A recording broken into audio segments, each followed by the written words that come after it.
Back to a new video. അപ്പോൾ ഇന്നത്തെ പരിപാടി എന്ന് പറഞ്ഞാൽ വാഴ 2 കാണാൻ പോകുക എന്നുള്ളതാണ്. അപ്പോൾ അറിയാം, സമയം ഒത്തിരി വൈകി, ഇറങ്ങിയിട്ട് കുറേ നാളായി. ബട്ട് ഇപ്പോഴാണ് നമുക്ക് ടൈം കിട്ടിയത്. കാരണം ഇപ്പോൾ നമുക്ക് നൈറ്റ് ഷിഫ്റ്റ് ആയിട്ടുണ്ട്. അപ്പോൾ നൈറ്റ് ഷിഫ്റ്റിൻ്റെ സമയം മാറ്റിയത് പ്രകാരം നമുക്ക് 6 മണി തൊട്ട് 5 മണി വരെ വർക്കും കാര്യങ്ങളൊക്കെ ഉണ്ടായിരുന്നു. അതായത് നമ്മൾ 5 മണിക്കാണ് ഷിഫ്റ്റ് കഴിഞ്ഞ് ഇറങ്ങിയത്. ഇപ്പോൾ സമയം 7 മണിയായി. നമുക്ക് 10 മണിക്കാണ് ഷോ. അപ്പോൾ കിടന്നുറങ്ങിക്കഴിഞ്ഞാൽ നമ്മൾ 10 മണിക്ക് എണ്ണിക്കാത്തതുകൊണ്ട് നമ്മൾ ഷോ ഇവിടെ വന്ന് കണ്ടു കഴിഞ്ഞ് കയറി കിടന്നുറങ്ങാമെന്നാണ് വിചാരിക്കുന്നത്.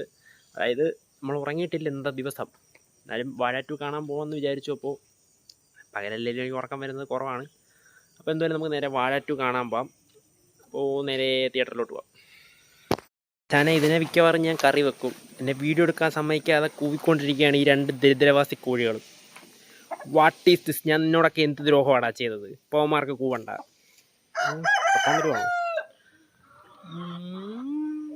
വാഴ 2 കാണാൻ പോവാം. ഇത് അടുത്തത് എല്ലാം പൂവനാ. 2 പെടയുണ്ട്. അങ്ങനെ ഒരു 8 മണി 8:30 ആയപ്പോഴത്തേക്ക് നമ്മൾ റൂമിൽ നിന്ന് ഇറങ്ങി നേരെ പോയി ഒരു ചായയും ഒരു പഴംപൊരിയും കഴിച്ചു. കാരണം നമ്മളൊന്നും കഴിച്ചിട്ടില്ലായിരുന്നു. നമ്മൾ വെളുപ്പിന് വരെ ഷിഫ്റ്റിന് നിന്നിട്ടാണ് ഇറങ്ങിയത്. എന്നിട്ട് നേരെ നമ്മൾ പോയത് ജോഷ് മാളിലാണ്. അവിടുത്തെ തിയേറ്ററിലാണ് നമ്മൾ സിനിമ കാണാൻ വേണ്ടിയിട്ട് പോയത്. അപ്പോൾ അവിടെ 2 സിനിമകൾ ഓടുന്നുണ്ടായിരുന്നു. ഒന്ന് ആടിത്രിയും അതേപോലെ വാഴ 2. നമ്മൾ വാഴ 2-നാണ് ടിക്കറ്റ് എടുത്തത്. നമ്മൾ എത്താനൊരു 10 മിനിറ്റ് വൈകിപ്പോയി. അതുകൊണ്ട് തന്നെ ടിക്കറ്റ് എടുക്കുന്നിടത്തൊന്നും ആരും ഇല്ലായിരുന്നു. ഇത് നമുക്ക് ടിക്കറ്റും കാര്യങ്ങളൊക്കെ കിട്ടി. ഭാഗ്യത്തിന് നമുക്ക് ആ ഒരു സിനിമയുടെ പേരും കാര്യങ്ങളൊക്കെ എഴുതി കാണിക്കുന്ന ആ ഒരു സമയത്ത് തന്നെ തിയേറ്ററിനകത്ത് കയറാൻ വേണ്ടിയിട്ട് പറ്റി. അങ്ങനെ പടം തുടങ്ങി ആദ്യത്തെ ഇൻ്റർവെൽ വരെ പടം ഭയങ്കര അടിപൊളി, നല്ല കോമഡി എൻ്റർടൈൻമെൻറ്റും കാര്യങ്ങളും എല്ലാം ഉള്ളൊരു, എല്ലാവരും ചിരിച്ച് ചിരിച്ച് നല്ല ഓളത്തിൽ നമ്മൾ പടം കാണത്തില്ല, ആ രീതിയിലാണ് എല്ലാവരും പടം കണ്ടു വന്നത്. അത്രയ്ക്ക് അടിപൊളിയായിരുന്നു. ഞങ്ങൾ നല്ല രീതിയിൽ എൻജോയ് ചെയ്തു പടവും കാര്യങ്ങളൊക്കെ. അപ്പോൾ ചെറിയ കുട്ടികൾ തൊട്ട് മുതിർന്നവർക്ക് വരെ നല്ല രീതിയിൽ എൻജോയ് ചെയ്ത് കാണാൻ പറ്റിയൊരു പടമാണ്. പ്രത്യേകിച്ച് തിയേറ്റർ സീൻ ഒരെണ്ണമുണ്ട്, അത് അടിപൊളി ഒരു സീനാണ്.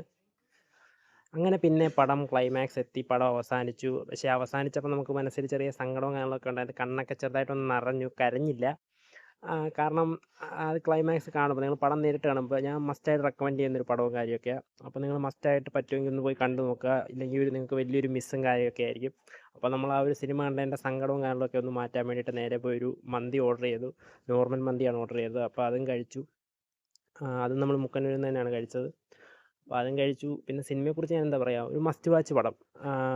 ഒരു 20 വയസ്സ് 22 വയസ്സൊക്കെ കഴിയുമ്പോഴത്തെ പിള്ളേരുടെ, ജെൻസി പിള്ളേരുടെ അവസ്ഥ എന്താണ്, അതൊക്കെ കാണിച്ചു തരുന്നൊരു നല്ല പടം. അപ്പോൾ പറ്റുമെങ്കിൽ ഒന്ന് വാച്ച് ചെയ്ത് നോക്കുക. അപ്പോൾ വീഡിയോ ഇഷ്ടപ്പെട്ടുണ്ടെങ്കിൽ തീർച്ചയായും വീഡിയോ ലൈക്ക് ചെയ്യുക, ചാനൽ സബ്സ്ക്രൈബ് ചെയ്യുക. അപ്പോൾ മറ്റൊരു വീഡിയോ ആയിട്ട് മറ്റൊരു ദിവസം കാണാം. Tata, bye bye.